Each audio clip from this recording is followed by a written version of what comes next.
Bonjour à tous, bienvenue dans l'invité de la rédaction de Médien TV. L'architecture est le témoin incorruptible de l'histoire. La citation est de l'artiste écrivain mexicain Octavio Paz. Elle est aussi l'expression des civilisations. L'écriture universelle, la physionomie des nations. Depuis quelques années, le Maroc, pouvoir public, professionnels et sociétés civiles ont pris conscience de la nécessité de préserver et de réhabiliter notre patrimoine architectural, élément essentiel de l'identité culturelle nationale. Parmi les associations qui œuvrent depuis près de 20 ans pour la préservation de ce legs ancestral, l'association Rabat les Mémoires, dont nous avons le plaisir de recevoir aujourd'hui par Skype depuis Rabat son président Fikri Ben Abdullah. Monsieur Ben Abdullah, bonsoir. Merci beaucoup d'avoir accepté notre invitation. Bonjour. Bonjour monsieur. Alors, je vous propose de commencer notre entretien par un point très important de la sauvegarde de notre patrimoine architectural, à savoir les anciennes médinas. 7 de nos médinas sont inscrites dans le patrimoine mondial, universel. Et en 2018, une enveloppe budgétaire de plus de 2 milliards de dirhams a été dédiée par les pouvoirs publics pour leur réhabilitation et la mise en valeur des médinas comme Salé, Meknès, Tétouan, Essaouira, Marrakech, entre autres. Où on est 4 ans plus tard, ce projet a-t-il atteint les objectifs fixés au départ?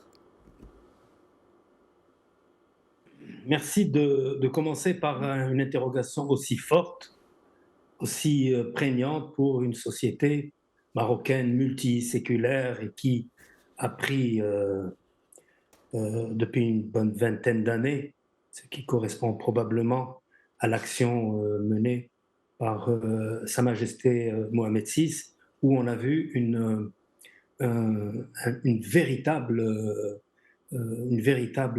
adhésion à la question patrimoniale, identitaire au sens historique, au sens de la noblesse du terme. On a vu le gouvernement, sous l'injonction royale, dans le sillage historique naturellement de l'inscription de la Médina de Fès au patrimoine mondial de l'humanité, c'est-à-dire de l'UNESCO, initié sous feu notre roi Al-Hassan Thani rahimallah. Et je veux dire qu'aujourd'hui, on a naturellement repris du poil de la bête sur ce registre et l'action dans les médinas est véritablement interprétée ou bien approchée comme une action, hormis la valeur ou la dimension historique et patrimoniale, comme une action infrastructurelle et de véritables, disons, actes de développement. Oui. Nous ne nous intéressons plus seulement à quelques bâtiments patrimoniaux emblématiques, Oui. mais par ailleurs, nous nous approchons le cadre dans la globalité de son substrat humain, de ses maisons riches ou modestes, Oui. de ses mosquées, de ses sols, de ses terrasses, et nous réhabilitons une mémoire passablement fragilisée par la surdensification issue de la pauvreté et de la migration vers ces territoires et de leur fragilisation du fait de l'exode rural. Oui, vous parlez, Monsieur Ben Abdallah, de une vision globale. Ce n'est plus que les monuments emblématiques, c'est toutes les maisons des médinas, même les plus simples, qui tombent en ruine ou qui sont abandonnées par leurs propriétaires pour aller ailleurs. Mais disposons-nous aujourd'hui justement des instruments fiscaux et juridiques pour inciter les propriétaires de ces biens et de ses valeurs patrimoniales ainsi que les investisseurs à valoriser le parc immobilier historique et à réinvestir les centres, à les développer pour mieux les conserver. Souvent les gens, les propriétaires, ils n'ont pas les moyens de les réhabiliter. Et est-ce qu'il y a des instruments justement juridiques pour conserver ces maisons? Parce que quand vous parlez Médina dans sa globalité. Ce n'est pas tel ou tel monument, c'est ce que j'ai compris, mais conserver et réhabiliter toute la Médina. Voyez-vous, la Médina est un corps extrêmement complexe qui a ses propres équilibres, ses propres contraintes d'accessibilité, de distribution, de signification symbolique, sociale, religieuse, culturelle, il a akhiré. Et depuis des décades, ces médinas ont régressé de façon extrêmement dangereuse. Et vous savez que dans la préservation des sites, dans la préservation des monuments patrimoniaux, il arrive un moment donné où la dégradation, la fragilisation deviennent des phénomènes irréversibles. Irréversible, oui. Et même la capacité des pays les plus nantis n'arriverait pas à faire l'effort financier et infrastructurel pour ramener les images d'antan. Mhm. Maintenant, je crois que ce qui est important de retenir, si vous le permettez, nous avançons. Nous avançons à des allures qui sont absolument extraordinaires par rapport à ce qui se faisait il y a quelques années. Tétouan, Tanger, Marrakech, Rabat, Salé, et je m'excuse pour certaines médinas que je n'ai pas citées, sont approchés avec des moyens qui sont des moyens véritablement importants sur le plan disons, financier Mhm. ou d'investissement. Mhm. Maintenant, il faut que ces sites, que ces ensembles historiques se régénèrent aussi par eux-mêmes. Mhm. Et ils ne peuvent l'être qu'à travers les populations résidentes qui doivent être associées, qui doivent être consultées, qui doivent être conçues comme un levier. Parce que une fois les bâtisseurs, les arrangeurs, les architectes, les entrepreneurs partis, qui va subsister dans Oui, ces territoires? oui. Il va subsister la population résidente et essentiellement sa jeunesse. Et Oui, c'est là où le rôle du mouvement associatif en tant que levier, le levier pour investir ces infrastructures, ces nouveaux bâtiments mis à jour, est important. L'acte de rénover, l'acte de remettre à niveau les ensembles historiques dépend aussi d'une adaptation de la réglementation. C'est en cours. La justement, formation, c'était ma question. Parce que est-ce qu'aujourd'hui, on peut, non pas empêcher, mais inciter un propriétaire d'un riad vétuste qui a 200, 300 ans de le garder plutôt que de le démolir pour construire une maison moderne? Est-ce qu'on a justement les moyens de l'accompagner, de l'inciter pour garder un riad qui n'est pas classé? Ou est-ce qu'on a un répertoire? Est-ce qu'on peut avoir un répertoire où on classe, c'est pas des monuments, mais c'est des bâtisses, des maisons, des riads qui ont de la valeur historique? Justement, vous parliez de mécanismes juridiques, mais aussi financiers. euh, Parce qu'on a vu des voilà, monuments beaucoup plus importants que ça, comme à Casablanca, on va pas, des hôtels historiques qui ont été démolis et qui ont subi un triste sort. Vous savez mieux que moi. écoutez, laissez-moi, compte tenu de ce que je perçois de votre question, laissez-moi faire des réponses paraboliques, mais je ne serai pas long. Je pense que vous y trouverez des formes d'explication très rapidement. Euh, pour intervenir dans les sites historiques, il faut un certain nombre de préalables. Il faut des architectes, des ingénieurs et des entrepreneurs qualifiés pour ce domaine. On ne peut pas confier dangereusement des ensembles historiques, des, des, des mosquées emblématiques, des médersas, etc., de façon rapide et non réfléchie à des professionnels en herbe, même si la jeunesse doit principalement s'investir dans ce type de démarche. Mais il y a de la formation, il y a de la connaissance, il y a de la sensibilité, et tout cela donc doit nécessairement être préservée. J'ai parlé de la réglementation tout à l'heure, il faut qu'elle soit adaptée. Je parle aussi de la capacité de ces projets à réfléchir à une forme d'appropriation qui soit une appropriation consciente. Aujourd'hui, un ensemble historique, que fait-on quand on a 1 milliard de dirhams? On fait un chapelet de projets, bon an, mal an, on avance et on fait en sorte qu'il y ait la plus grande variété possible de projets, Mhm, de crèches, de musées, mhm, d'activités féminines, mhm. de création de nouvelles entreprises avec les jeunes, et l'achéré.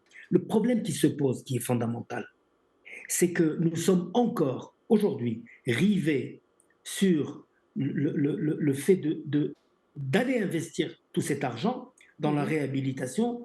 Il faut que ce soit fait de manière consciente et qu'on se dise que finalement, les ensembles historiques, les médinas, les anciens Ksor, sont aussi des parties de la ville.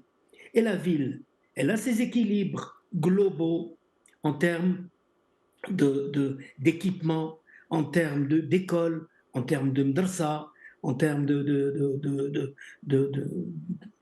gares de différentes natures. Mhm. Mais faisons en sorte que ce que nous investissons Oui. dans les médinas soit fait avec la conscience qu'on intervient dans une grande ville qui s'appelle Rabat, dans une Mhm. grande ville qui s'appelle et qu'il faut que le paramétrage de la programmation des actions que l'on mène dans ces tissus se fasse avec l'observation et en parfait équilibre avec les besoins globaux de la Oui. ville de Rabat. Je ne Oui. cite pas Alors, parce que sans doute je connais mieux ce sujet. justement, je sais que vous êtes impliqué dans la réhabilitation et la préservation du patrimoine architectural dans tout le Maroc, mais tout particulièrement dans la ville de Rabat et sa jumelle Salé. Alors, Rabat, Salé, Mémoire, votre association va boucler bientôt ses 20 ans, mine de rien. C'était en 2014, donc c'est 10 ans. Euh, alors, bien sûr, son objectif, c'était de préserver, valoriser le patrimoine matériel et immatériel aussi des deux villes et des deux rives de la vallée du Bourg-Greg. Vous avez organisé les Journées du patrimoine, qui ont rencontré un véritable succès, qui est un projet lourd. Et quel bilan justement de ces 10 ans d'existence? Et avez-vous réussi à rendre justice à la ville de Salé, qui est quand même souvent lésée par rapport à la ville de Rabat, alors que les deux villes sont liées historiquement? Et avez-vous les moyens de vos ambitions, puisqu'il s'agit d'un vaste chantier et de projets lourds? Je sais que vous travaillez en partenariat avec les pouvoirs publics, mais c'est parfois lourd à porter. J'ai très honnêtement, je vais vous exprimer je suis un militant aguerri, comme tant d'autres, wallah alhamd, qui nous ont fait par le passé et qui continuent par leur présence à assurer le soutien moral et affectif de nos actions. Ce que je peux vous dire, c'est que Rabat Salé Mémoire existe depuis 7 ans, aujourd'hui, 7-8 ans, mais nous vivons une situation issue du Covid après 5 grandes et éminemment belles éditions des Journées du patrimoine. Des milliers de visiteurs, des milliers d'enfants, un partenariat énorme avec le ministère de l'Enseignement et de l'Éducation nationale, du théâtre, de la musique, des contes, du yoga, Mhm. du rock, de l'Ala, Gnawa, du rap, ont investi tous ces territoires fabuleux que sont la Médina de Salé, la Médina de Rabat, le centre-ville du XXe siècle, l'Oudaya, le Chella et tant d'autres sites. Aujourd'hui, nous marquons le pas, nous n'avons pas encore repris du poil de la bête pour assurer l'accompagnement des pouvoirs publics dans leur action d'investissement dans les ensembles historiques, parce Mhm. qu'il faut un substrat humain, il faut un substrat associatif, il faut donner de la profondeur, il faut donner du sens, il faut Mhm. donner de l'émotion dans tout ce que Oui. dans tout ce que l'on réalise. Et je pense que Rabat Saleh Mémoire a joué modestement Mhm. un rôle quand même euh, vraiment très très important. Oui. Et on peut dire que les Journées du patrimoine ont été, après certains grands festivals, parmi les actions les plus fortes sur le plan Mhm. d'animation culturelle Oui. à Rabat et Salé. Oui. Nous avons envie de reprendre. Nous sommes approchés par des centaines de jeunes qui en appellent à un réinvestissement de Rabat Salé Mémoire dans le champ culturel. Permettez-moi de lancer un appel à qui de droit nous manquons de moyens. Nous n'avons que les moyens de nos émotions, de nos intelligences, de notre temps, de notre santé, mais nous manquons de moyens sur le plan financier et un certain nombre de demandes, d'appels, notamment concernant le statut d'utilité publique, Oui. reste encore très aléatoire. Les conventions traînent et il est impossible de poursuivre Oui. cette cadence au risque vraiment Oui. de la perdition. Oui, mais Et rassurez-moi, Monsieur Ben Abdallah, Rabat Mémoire, la prochaine édition, elle sera maintenue, mais sous un sous un nouvel format. Elle sera déclinée différemment, parce qu'avant c'était 3 jours, c'est ça? À jour et oui, nuit. ce que je peux vous assurer, c'est que nous avons dans notre besace deux ou trois projets vraiment d'envergure, d'une très grande qualité conceptuelle. Le projet Derbna, qui consiste Justement, j'allais y à venir. réaliser. Oui, je vous en prie. J'allais venir, mais avant, il nous reste 5 minutes. Il y a encore 2 axes très importants parce que dans votre démarche, celle du collectif d'architectes dont vous faites partie, vous mettez en avant la notion de l'urbanisme comme bien commun. Comment promouvoir justement cette notion et mettre fin à la prédominance de ce que vous appelez le zonage comme instrument principal de planification urbaine? Est-ce que vous entendez par là le rassemblement ou Oui, euh, le collectif Maroc Mémoire? le C'est bien collectif cela? Maroc Mémoire, exactement. Très bien, je suis très heureux que vous me posiez cette question. J'ai l'honneur de représenter avec mes camarades du bureau Rabat Saleh dans ce collectif aux côtés de l'association Le Mounia, Oui, le Bouraz, Tétouan Asmir, Dokala Mémoire, Esfi Mémoire, Casa Mémoire, nous-mêmes, Fez Patrimoine. J'espère n'avoir oublié personne. et Il y Sawira a huit peut-être. associations Oui, et nous allons nous renforcer bientôt, probablement avec Essaouira, avec Agadir, avec Meknes mhm, notamment. Et c'est vraiment très beau, très, très sympathique oui, d'avoir. C'est un rassemblement, un collectif qui se cherche sur le plan juridique, mais sur le plan philosophique, sur le plan de la pensée et du partage. Nous sommes très actifs, nous sommes écoutés, nous avons porte ouverte auprès d'un certain nombre de départements et nous ne sommes pas une association encore, nous sommes un collectif et nous avons naturellement de nombreux projets et davantage la capacité de constituer un, une, une structure d'alerte, oui, puisque nous recevons parfois des actions qui sont initiées indûment, en dehors du bon sens, en dehors d'un certain nombre de règles, oui. mais de bonne foi par différents secteurs. Et nous sommes là, naturellement, pour attirer l'attention et faire ce qui doit être fait pour Justement, éviter les drames. justement, parce que vous épinglez, vous tirez la sonnette d'alarme au sujet de tout ce qui est ville, dortoir, zonage et sa prédominance. Ça, c'est des choses, il y a des choses qui sont irrétrapables, malheureusement, dans notre urbanisme, mais on peut, pour les prochains projets, rectifier le tir et justement écouter les professionnels. C'est des extensions qui ont défiguré nos villes. Écoutez, je pense qu'on ne peut pas valablement dans une ville, dans sa beauté, dans sa qualité, quelle que soit l'empreinte naturelle, comme Rabat par exemple, ou l'Esla, la Oui, forêt d'El Mamoura, l'Oued, عندنا المحيط الأطلسي, عندنا certains bâtiments d'une valeur, Sawmaat Hassan, qui mhm, pour moi est l'apanage de l'architecture, de l'intégration cytologique. C'est un bâtiment qui m'émeut tout à fait particulièrement. On ne peut pas faire fi de tout ça et considérer que dangereusement, on ne peut pas, comme on l'a fait pour certains projets d'infrastructure, notamment à Rabat, euh, considérer qu'il y a un tout, qu'il y a un mhm, équilibre, qu'il mhm. y a une magie, qu'il y a du sens, que nous devons fabriquer le patrimoine, que nous sommes redevables aux générations futures, non pas seulement de la sauvegarde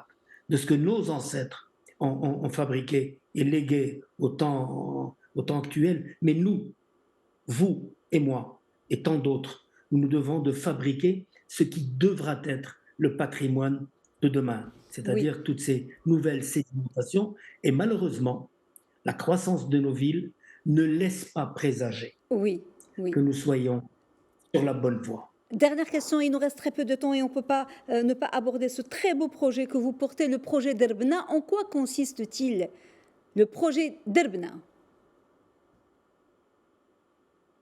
Nous voulons changer un petit peu de fusil d'épaule, Mhm. faire bénévolement, jamais un Rbati ou un Casablancais ou un Tangérois n'a payé un dirham dans toutes les centaines d'activités culturelles avec de gros experts. Je ne parle pas d'activités de cantine, de comptine, pardon, Mhm.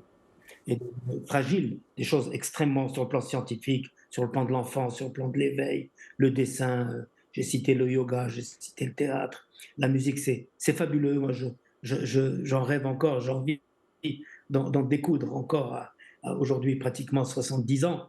Et quand on a la force des jeunes derrière, l'élan est là. Je voudrais montrer que le patrimoine ne peut pas se limiter au centre-ville, à Oui, l'Oudéa, au Chella, oui, etc.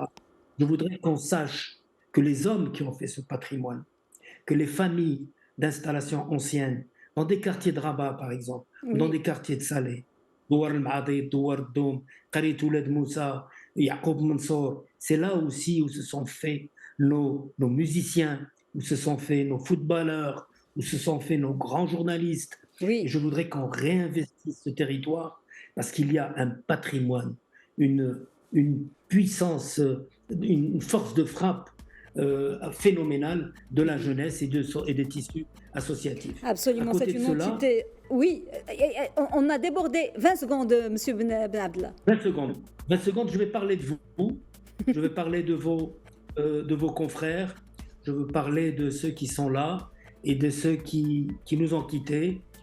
Hier, Seyd El Leila, Oui, paix à euh, son âme, oui. aujourd'hui, et tellement d'autres. Je voudrais que cette mémoire soit ressuscitée.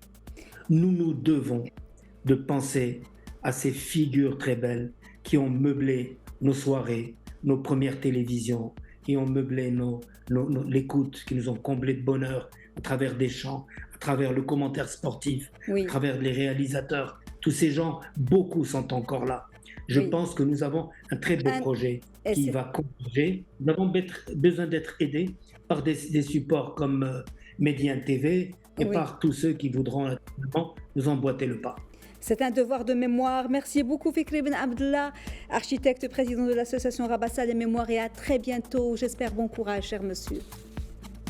Barakallahu fik, Lena. Shukran. Merci. Madame, monsieur, merci beaucoup de nous avoir suivis. Bonne suite des programmes sur Médien TV. Très belle soirée.